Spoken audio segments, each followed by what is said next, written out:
discussão se a porcentagem devia ser 5% ou 10%. Eu não era um homem aplicado nesse assunto, eu estava lá por força da posição que eu ocupava, era obrigado a estar lá, mas eu vi aquela discussão, se era 5% ou 10%, e resolvi perguntar 5% ou 10% de quê? Da receita, do lucro, do imposto devido, do quê? 5% é para cada 100, 5. É um número puro. E, para meu espanto, ninguém sabia do que se tratava. Se era 5% do lucro, ninguém tinha sido aplicado, que nem eu, né? Se era 5% da receita, se era 5% do imposto. E assim acabou aquela reunião. Então, eu proponho para vocês também, sempre que ouvirem falar porcentagem, tenho sempre a curiosidade genuína e pergunto 5% de quê ou 10% de quê? Somente nós, economistas, que estamos sempre falando em porcentagens. A porcentagem é um número puro, ele não tem medida. 1 metro é um número que tem uma medida. 1 metro você vai em Paris, eu acho, tem lá um pedaço de metal absolutamente insensível à temperatura e pressão, que representa 1 metro. Todo fabricante de fita métrica vai lá, tira uma medida e faz fitas métricas. 1 quilo também é uma medida concreta. Não sei se existe um padrão, mas é a medida da atração que o corpo, que a gravidade da Terra exerce sobre todos os corpos. Portanto, nós sabemos o que é 10 quilos ou 5 quilos. A temperatura também é a medida concreta, 20 graus centígrados ou 40 graus Fahrenheit. Tem uma medida precisa, é uma medida concreta. O dinheiro é um número puro. Se perguntar o que é R$1? R$1 é R$1. É um índice, ele não mede nada. Quer dizer, é um número que expressa uma unidade abstrata, R$1. Ou $1. Ou €1. Não há nenhum lugar do mundo, no século XXI, que você possa encontrar o que seja equivalente a €1. Uma sala onde tem lá, isso aqui é 6 diamantes, uma barra de ouro, não sei o que, isso aqui vale €1. Não é assim. Foi assim, ou gostariam que fosse assim, na época do padrão ouro. Uma unidade monetária valia uma certa quantidade de ouro, comprava uma certa quantidade de ouro. Mas isso acabou em 1932 pela primeira vez, em 1971 pela segunda vez. Hoje R$1 é R$1. É um índice, como você diz, olha, se a altura média dessa classe que é 1,75 m, quem é mais baixo mede, 1,75 eu faço igual a 100. Quem é mais baixo, eu digo que é 90, por exemplo, é 10% mais baixo. Quem é mais alto, 10% é 110. Aí é um número puro, é um índice. O dinheiro é um índice.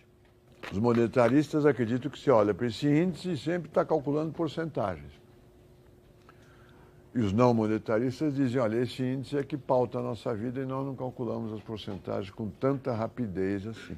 Nós não calculamos preços relativos, nós trabalhamos com índice. Mas é um índice, é tão importante na nossa vida, mas é um índice. Tem um número abstrato. Nós somos uma sociedade, parece um mundo, mais do que uma sociedade, pitagórico. Tudo tem um número e esse número é um número puro. Nós falamos, o produto interno bruto brasileiro é de 4 trilhões de reais.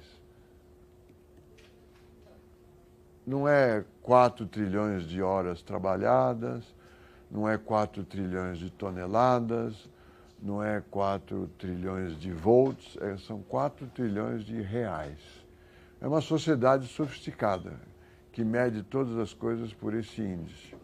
E que pretende que esse índice, que mede coisas tão diferentes, tenha um valor estável. É uma pretensão um desejo pretensioso, é uma demanda pretensiosa. Numerar todas as coisas por um índice e esperar que essa média de todos os índices seja estável. É surpreendente. O Simmel, voltando à sociologia, primeiro podemos definir de forma geral, do ponto de vista sociológico, dinheiro é uma instituição. E instituição, para simplificar a discussão, é a regra do jogo. Não é o jogo, mas a regra do jogo. Mas é uma regra importante. Ele começa as suas afirmações, sua pesquisa, dizendo que o dinheiro é a instituição necessária.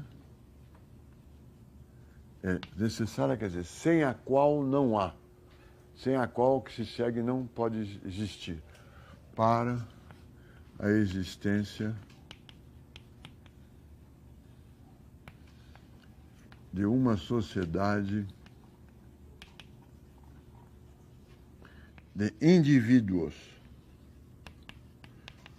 Nós vivemos numa sociedade de indivíduos. No período feudal, era uma sociedade de senhores, aristocratas, e hierarquicamente para baixo eram vassalos ou escravos do senhor feudal. Em Roma e Grécia, é uma sociedade de cidadãos e escravos. Os cidadãos são uma parcela pequena da sociedade que tinha um governo democrático, mas embaixo eram escravos. Só os aristocratas, os romanos, eram reconhecidos como cidadãos. Nós vivemos, desde a Revolução Francesa, numa sociedade de indivíduos. E os economistas fazem teorias sobre uma sociedade de indivíduos. Indivíduos são pessoas abstratas. Quando eu compro um telefone celular na Apple,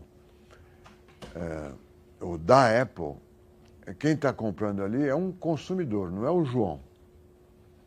Se eu for surdo, cego e maneta, ou sem um dos braços, quer dizer, não posso, ou sem os dois, não posso, sou uma pessoa concreta, não posso operar um iPhone, mesmo assim o vendedor me venderá um iPhone. Eu sou um indivíduo que tem o direito de comprar o iPhone.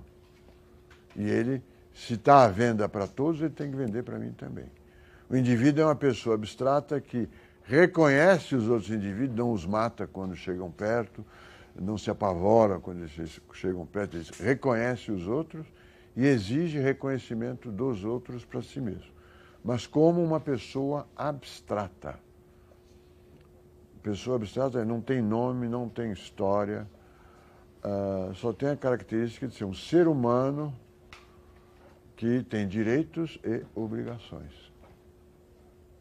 Essa sociedade só existe se houver dinheiro. E vamos pensar por quê. Se não existisse dinheiro, primeiro, não existiria mercadoria, né? A possibilidade de trocar todas as coisas, particularmente trabalho, por uma outra coisa. O mundo de trocas diretas é um mundo teórico, na prática ele não existe. Os eventos de troca direta são muito escassos e são em relações internacionais de sociedades primitivas. Ou em experimentos bem intencionados, em momentos de crise, que em alguns lugares se faz troca direta e sai no Globo Repórter. Mas não é uma característica predominante ou importante da sociedade capitalista.